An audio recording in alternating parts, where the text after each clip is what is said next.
एकनिष्ठ कार्यकर्त्याच्या निष्ठेला मिळाले फळ, कुमार वायदंडे मामा यांची सामाजिक न्याय अध्यक्षपदी निवड। राष्ट्रवादी काँग्रेस शरदचंद्र पवार पक्षाच्या सामाजिक न्याय विभागाच्या अध्यक्षपदी कुमार वायदंडे मामा यांची निवड करण्यात आली।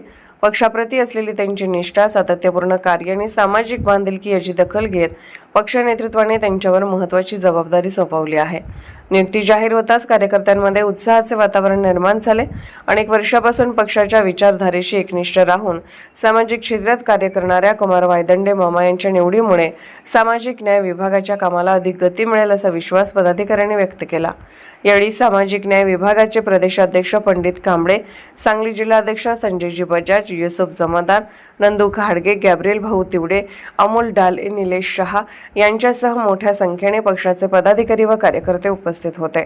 नवनियुक्त अध्यक्ष कुमार वायदंडे मामा यांनी पक्ष नेतृत्वाचे आभार मानत सामाजिक न्यायाच्या प्रश्नांसाठी अधिक ताकदीने काम करण्याचा निर्धार व्यक्त केला। समाजातील वंचित, शोषित आणि दुर्बल घटकांच्या हक्कासाठी सातत्याने लढा देत पक्षाची विचारधारा तळागाळापर्यंत पोहोचवण्यासाठी प्रयत्न करणार असल्याचे सांगितले।